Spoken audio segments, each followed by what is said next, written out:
করলে হাজিরা দেবে, এটাই স্বাভাবিক। চুরি করলে হাজিরা দেবে, এটাই স্বাভাবিক। বাপ বাপকে ছাড়ে না, চুরি করেছিলেন, হাজিরা দিয়েছে। আমরা দেখেছিলাম জেন জিকে কিভাবে তাদের মনে কষ্ট দেওয়া হয়েছিল, হাজার হাজার টিকিট কেটে তারা ফিরে এসেছিলেন। আমি নিজে সেটা দাঁড়িয়েও দেখেছিলাম, তাদের সঙ্গে কথা বলেছিলাম, তাদের বেদনা বুঝেছিলাম।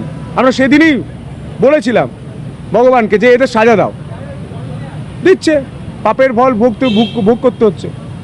দেখুন, আইন সবার জন্য সমান, আইনের ঊর্ধ্বে কেউ নয়।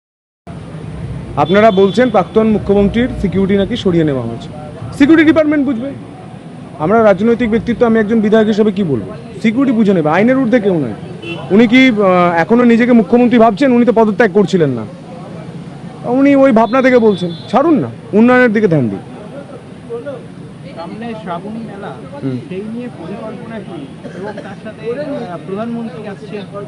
দেখুন, 20 তারিখ এমন একটা গুরুত্বপূর্ণ দিন, পশ্চিমবঙ্গ দিবস। শ্যামাপ্রসাদ মুখার্জি তাঁর যে অবদান, সে অবদানের জন্য আমরা এই বিধানসভার সামনে দাঁড়িয়ে আছি। তিনি প্রথম সবাইকে নিয়ে চলো আমরা জোট বাঁধি, আমরা পশ্চিমবঙ্গ হিসাবে ভারতের সঙ্গে থাকব, এই ভাবনা তিনি করেছিলেন। এই ভাবনা থেকেই তিনি সম্মেলন করে বলেছিলেন যে আমরা তৎকালীন পাকিস্তানে যাব না, আমরা থাকব ভারতের সঙ্গে। এই ভাবনাকে কুর্নিশ জানায় এবং এই ভাবনার পর পশ্চিমবঙ্গ যে ভারতের অংশ হিসেবে রয়েছে এবং আমরা যে থাকতে পেরেছি পশ্চিমবঙ্গের, এর জন্য যে কুর্নিশ জানাতে হয়, এটা কংগ্রেস করেনি, সিপিএম করেনি, তৃণমূলও করেনি। আমরা করার সুযোগ পেয়েছি, নিজেদেরকে সৌভাগ্যবান মনে করছি। আমি ধন্যবাদ জানাই দেশের প্রধানমন্ত্রী নরেন্দ্র মোদীজিকে, আমি ধন্যবাদ জানাই রাজ্যের মুখ্যমন্ত্রী শুভেন্দু অধিকারী মহাশয়কে। তাদের চিন্তাভাবনা, তাদের যে মতাদর্শ, সে মতাদর্শ থেকে তারা বলেছেন যে 20 তারিখ পশ্চিমবঙ্গ দিবস আমরা করব তারকেশ্বরের মাটিতে। কারণ তারকেশ্বরের মাটিতে দাঁড়িয়ে, রাজবাড়ির মাটিতে দাঁড়িয়ে শ্যামাপ্রসাদ মুখার্জিজি তিনি ডাক দিয়েছিলেন যে এই পশ্চিমবঙ্গের মধ্যেই আমরা থাকবো, আমরা পাকিস্তানের মধ্যে যাব না। তার জন্য আমরা আছি। তা ধন্যবাদ জানাতে অসুবিধা কোথায়, ঝাল লাগছে কোথায়?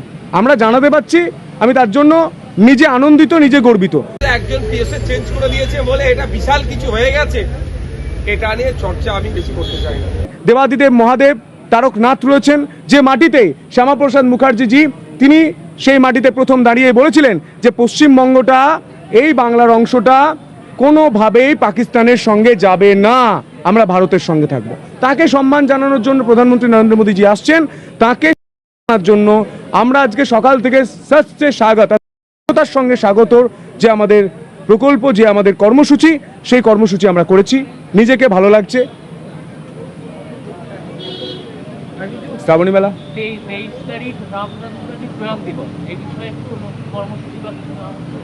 জানিয়ে দেওয়া হবে রাজ্য সরকারের তরফ থেকে। যোগ দিবসে কলকাতার মাটিতে প্রধানমন্ত্রীজি থাকছেন নিজে, আমরা আমাদের এলাকায় থাকবো, এখানে অনেক বিধায়করা থাকবেন। হ্যাঁ, বলছি দাদা, এই যোগ দিবস নিয়ে প্রশ্ন উঠছে যে ব্রিগেড মাঠে, যেখানে সংখ্যালঘু সম্প্রদায়ের ঈদের নামাজ পড়তে দেওয়া হয়নি, রোড জ্যাম হবে বলে এই অভিযোগ, এই অজুহাতে, সেখানে বিরোধীরা প্রশ্ন তুলছেন যে যোগ দিবসের জন্য 7 দিন ধরে সেই রেড রোড বন্ধ রেখেছে সরকার। একটা সম্প্রদায়কে কণ্ঠাসা করার একটা। আপনার মনে হচ্ছে? আপনার কি মনে হচ্ছে? আমার মনে হচ্ছে না। সবকা সাথ, সবকা বিকাশ, সবকা সাথ, এই মন্ত্রে আমরা দীক্ষিত। আমরা ভ্যাকসিন দেওয়ার সময় আপনি যেটা বলছেন সেই ভাগাভাগি আমরা করি না, আমরা রেশন দেওয়ার সময় সেই ভাগাভাগি করি না এবং বলি না যে আমরা দিচ্ছি। এগুলো বন্ধ করুন। আরো ভালো ভালো খবর দেখতে সাবস্ক্রাইব করুন বাংলা হান্টের ইউটিউব চ্যানেল। বাংলা হান্টের আরো খবর দেখতে নজর রাখুন। বাংলা খবর মানেই বাংলা হান্ট।